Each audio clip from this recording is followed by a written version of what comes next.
Eli, I wanted to start with you and then kick it over to you, Gene, and just see from both of your perspectives, you might offer just kind of like an intro to the industry for dummies. So people maybe who don't know about the process safety management industry, compliance industry, or ammonia refrigeration, could each of you sort of give industry 101? Sure. Being that this is my career, I get this question all the time, and it's tough to give an elevator pitch of what I do because both titles of what I do, both ammonia refrigeration and process safety management, don't make any sense to the average person. So ammonia refrigeration is, ammonia is a chemical inside closed loop refrigeration systems. If you have a refrigeration system, refrigerator in your house, your car, like HVAC, it's all Freon, which is a synthetic refrigerant. Ammonia is a naturally occurring chemical that's actually a way better refrigerant in terms of heat transfer capabilities, but it's hazardous. And so the EPA and OSHA have these laws and regulations you need to follow, process safety management, PSM, in order to keep that chemical inside the pipes. Why use ammonia refrigeration if it's hazardous? Again, it's just super efficient. So when you cool things at scale, you're going to use this ammonia refrigeration. And so there's industries like, I don't want to steal Gene's thunder, but like meat processing, produce, dairy, any kind of beverage. So anything at scale tends to use these ammonia refrigeration systems. And when they do, they have to have this PSM program. And so that's kind of the industry that we find ourselves in. And real quick, is when someone says PSM, do they mean automatically ammonia and refrigeration? No, not necessarily. Okay. I mean, there's a whole list of extremely hazardous substances that fall under process safety management. Okay. And depending on what the chemical is, as to what the threshold is, it has to report and have a PSM program. So, but I would say that anhydrous ammonia is probably your most, I would say, common one that you see talked about the most, and very critical. You talk about anhydrous ammonia. A lot of facilities that utilize anhydrous ammonia are in somewhat populated areas. They're not just sitting out in the middle of the country somewhere. So you look at the emergency response aspect of things and what happens if it does get out of the pipe, and you have a release, who all could it impact and so forth. And so that's a big part of the process safety management, making sure the industry is keeping everyone safe in the process of using that very, very efficient and very readily available, chemical. And I will say, a lot of people don't realize is anhydrous ammonia. If you see a farmer pulling an applicator through the field with a white tank behind it in the middle of the summertime through his cornfield,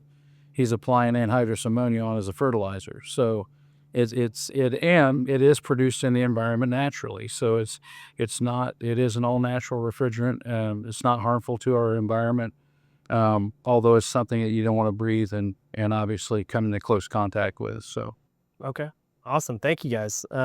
So in our industry, PSM is applied to primarily, we're talking about ammonia as a chemical that requires this process safety management approach. So Eli, you're coming from a background in providing third-party consulting.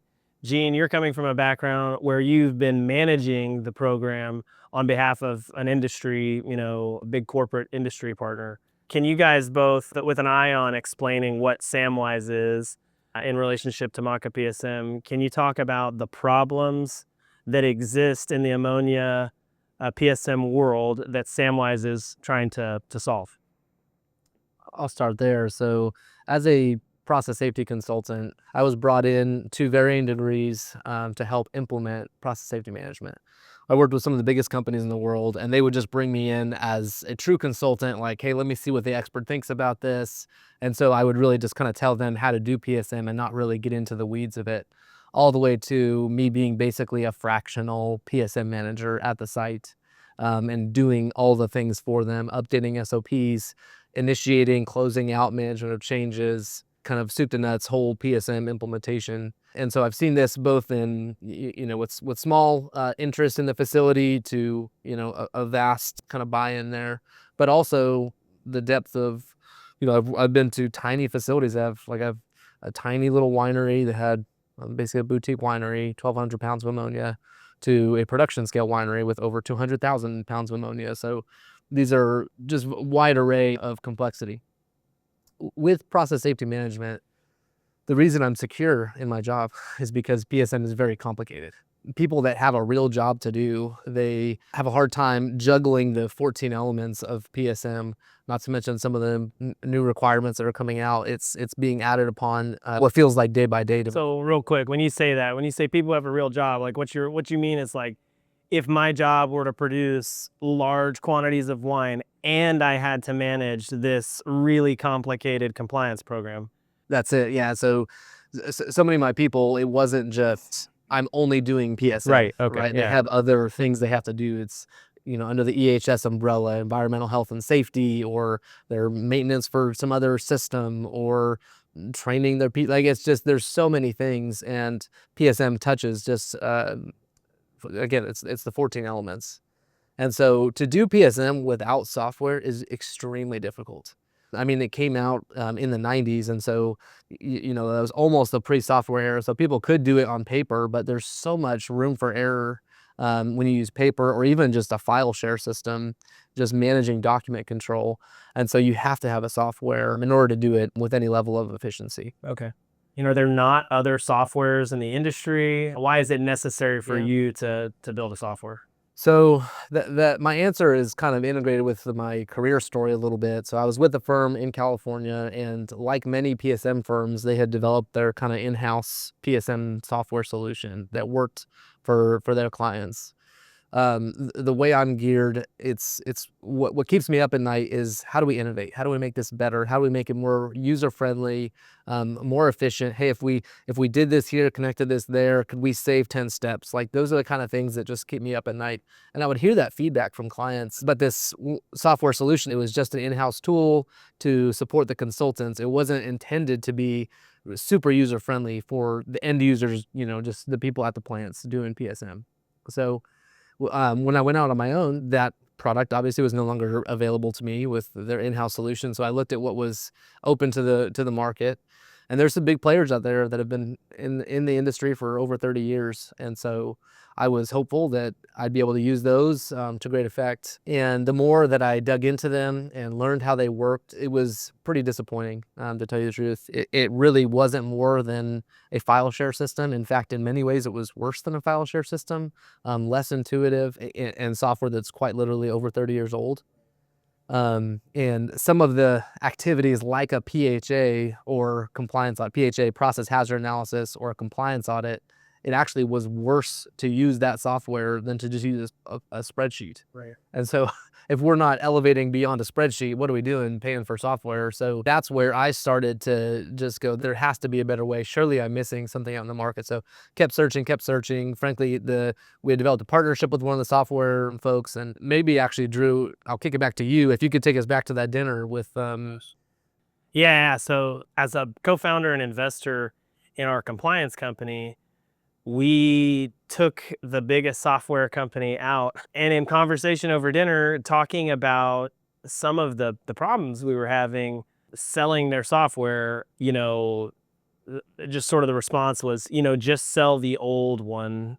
People know how to use it. Yeah, it's not great, but they're all going to use it type of attitude. And I remember we both thought like, I didn't think, oh, well, I'll start a software right there. But I definitely, when you came back with the idea of, hey, this is less like a nice to have and it's a have to have for the market, I remember back to that dinner and think like, yeah, I mean, it was just like there's nothing else out there. We're good with a 30-year-old solution type attitude. Right. So they had a newer version, and they just told you to revert. They did, yeah. They did have a newer version that they were pretty proud of in terms of, like if I go to a restaurant and they charge me like $60 for an entree, I'll come away and say like, well, they're pretty proud of that entree, This company was pretty proud of their new software. The problem was we could not find anybody that would buy it. It was too complicated, and it wasn't achieving the basic kind of requirements, fruit that the old one was achieving. So their guidance to us was like, just give them the old one, And we kind of had a giggle at dinner because at that time we're not in the software space. And I think probably what we were all giggling about was just like, oh, well, you've got the market wrapped up, and so it's okay. They'll just use what they've got type of attitude. So, Well, I kind of like to go back a little bit on what you asked originally, there's a huge blend of how people do PSM, right? Some people are using those software, some type of software solution. Some people are using that file share, and some people are using just that binder approach, right? And so, in many ways, just using a binder is much easier than trying to implement halfway through because usually what you wind up doing is kind of a hybrid between the two, and then you're trying to figure out, where did I put it here? Well, I and keep it over there. I've been through these audits, right? And you're in the PSM software solution, and I'm like, oh, this is outdated or whatever. And I forgot to upload it, right? Because I had it somewhere else, and so it became the second task for everything you do is just uploading, because you're not able to do it natively in the software. Right. So But I think one of the main things, and we talk about this, is that need to have something that's very cohesive, that is very, that, okay, I've got a document, I need to update this. I'd update this number. It goes in this document. It goes in that document over there. It goes over here. Right. There's like 4 different places in my PSM program that I need to update this number. And I think that's something that you very well captured in the creating of Samwise, is that, you're going to be able to update that number, and it's going to go to all 4 places without having the element of someone, whoever's managing that system, to forget that's right. one of those places that could potentially put them in a compliance Yeah, situation. That's right. what you guys are talking about when you say like there's some people are using binders, some people are using disparate, spreadsheet systems or different parts of different enterprise software solutions.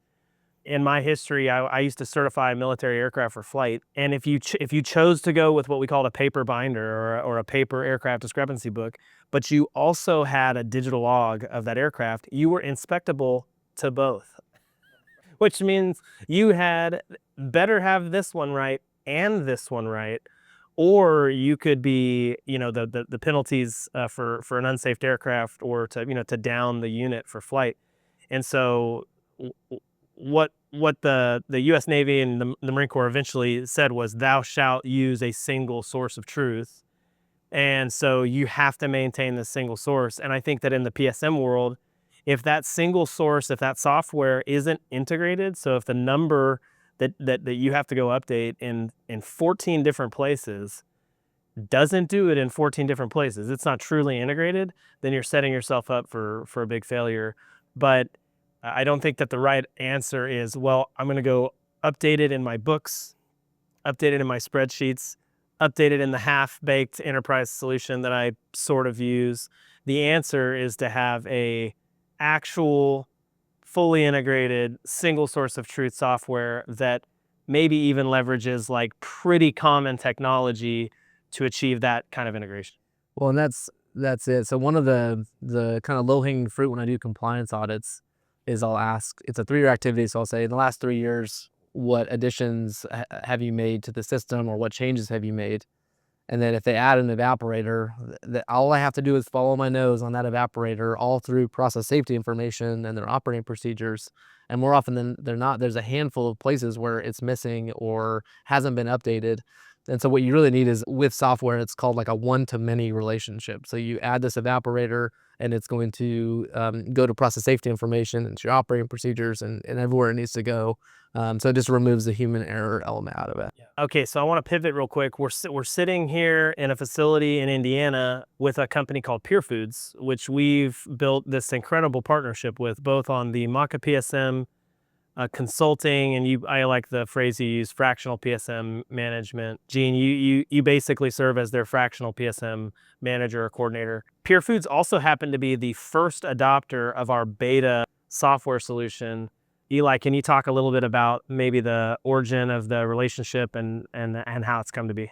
Yeah, so Pure Foods, one of our senior consultants, Riley Masters, was in Indiana doing another project and was just doing some cold reach outs and sent them an email. I think he had called the front desk or something, and he sent in his email, says, I talked to this woman, really sweet gal, we'd love to support you. We work in Indiana, and this particular consultant, Riley, is from Indiana, from not too far from here. And so, and he was like, here's what we can do. Here's what we can help you. And this was kind of a godsend, not just to us, but to Pure Foods. They had just gotten notice that they had this pending EPA inspection, which if you're managing a PSM RMP program, it's kind of like the sky's falling. And so I just was reading an article about a facility where EPA came in and fined them $1.2 million.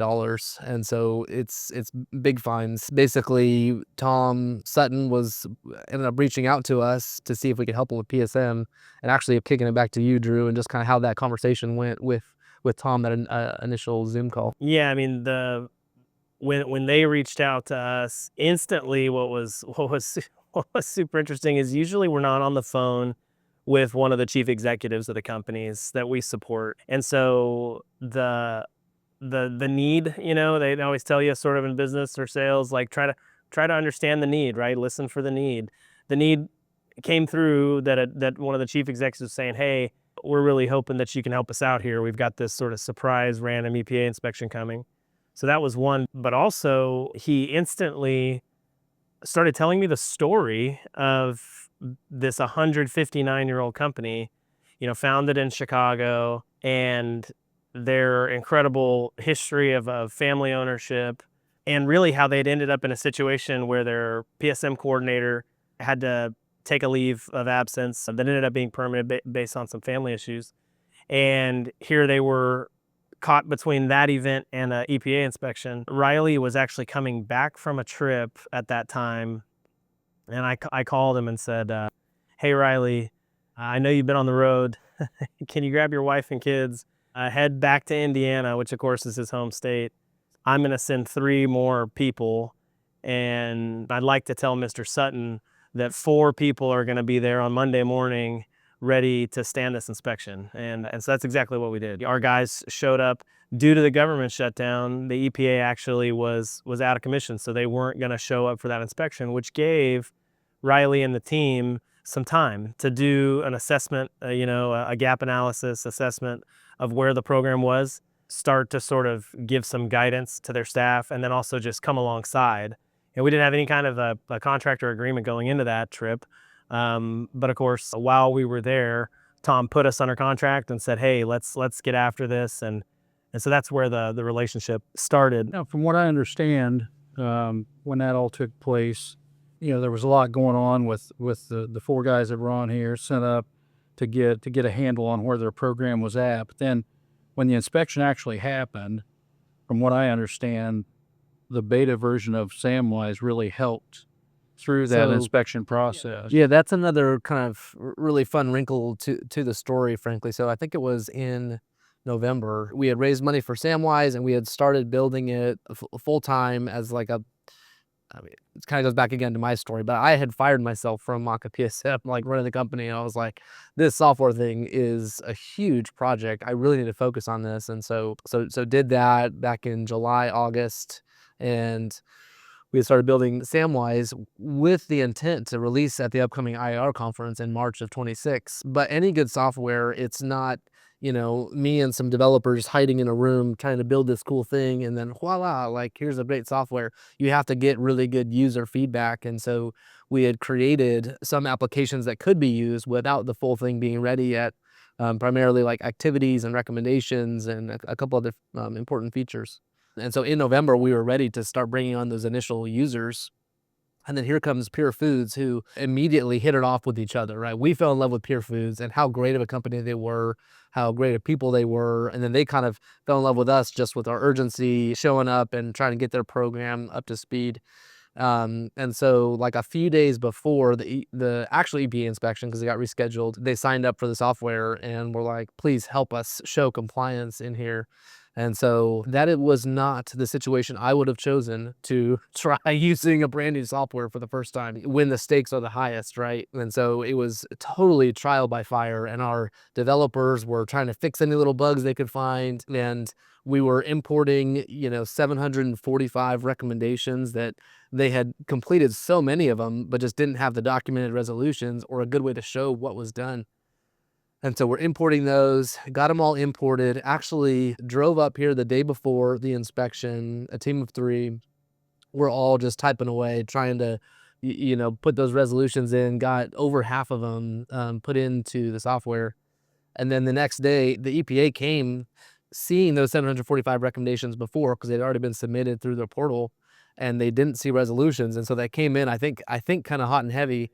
And then we were able to put Samwise up on the screen in the conference room and show them like, hey, look, we're over halfway. Here's our plan of action. Here's our due dates. Here's our assignees. Here's, for the ones that aren't complete, here's notes of where we're at in the process. And so it just really gave them the confidence that we were moving in the right direction. Yeah, and I think to kind of put that in perspective for folks out there that maybe don't understand PSM completely, or don't have a really deep knowledge of it. Probably the first commandment of PSM is, if you can't prove it, it didn't happen.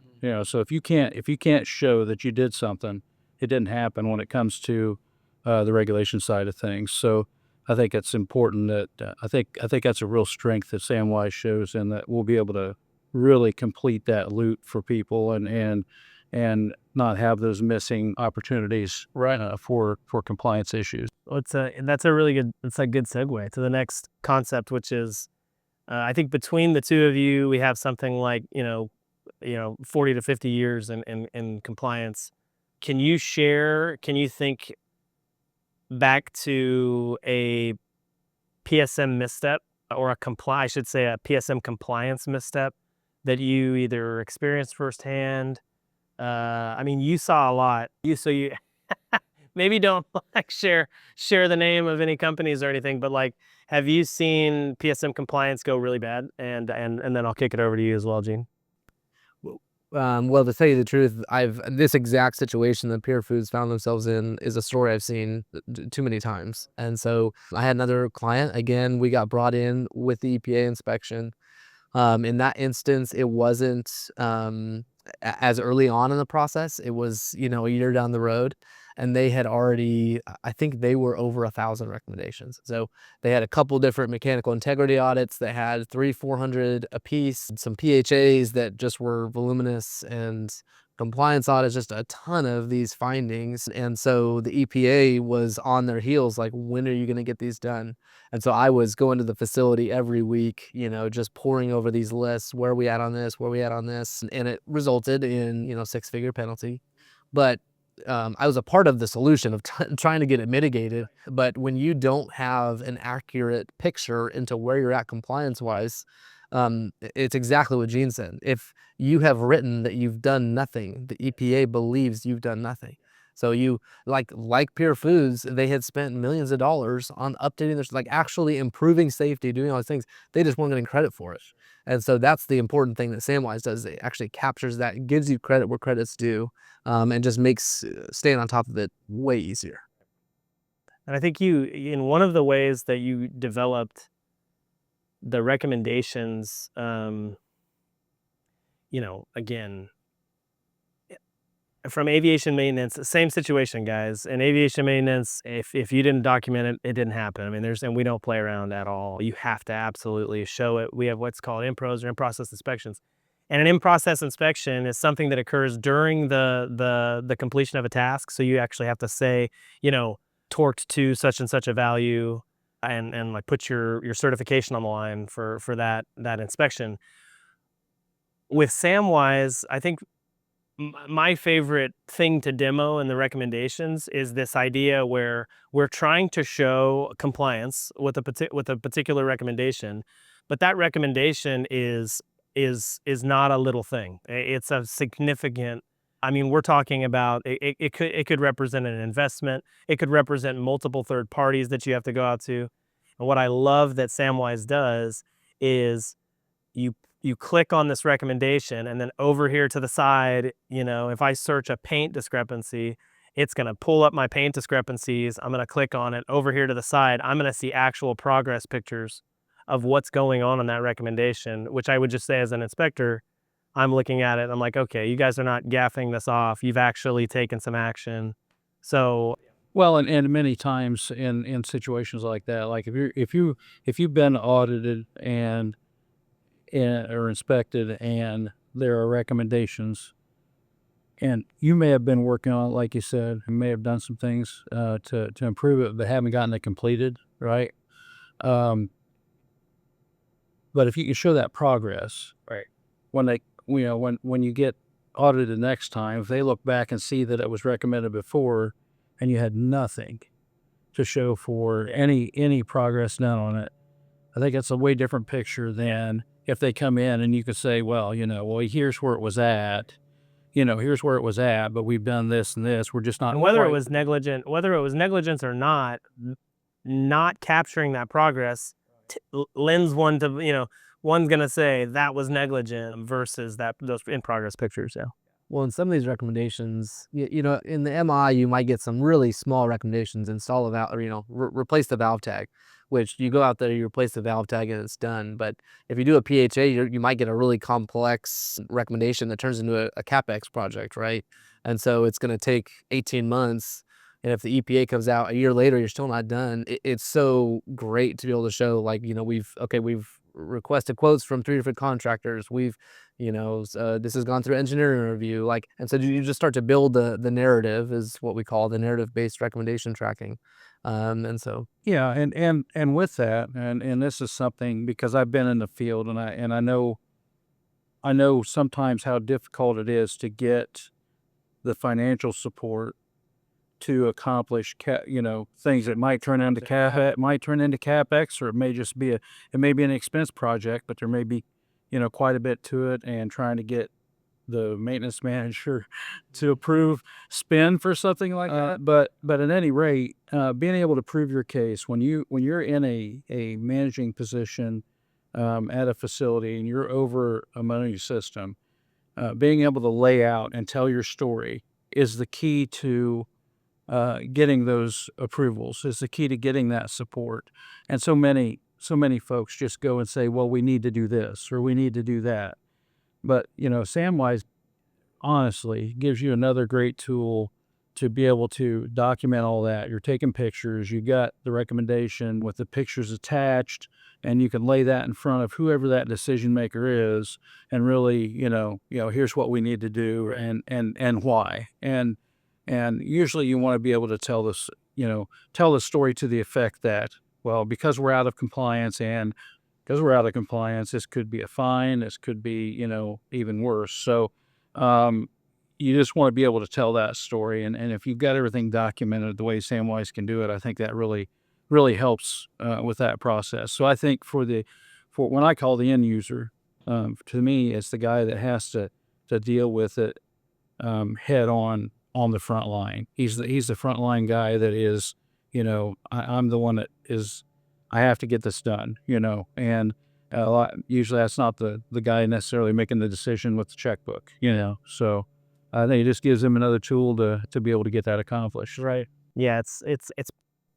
It's not really a way that I think we're not really all that intentional about marketing this as a tool to help a utilities or facilities manager or maintenance manager demonstrate the ROI or the so what to a CFO or a plant manager who has to manage budgets and different CapEx schedules and things like that. So I think that's just a really cool function, or thinking of Samwise as your advocate to actually go get justification for these CapExes that you need to keep your facility safe, keep your people safe, is just another huge benefit. You didn't give me a great war story. Do you have any great war stories around compliance?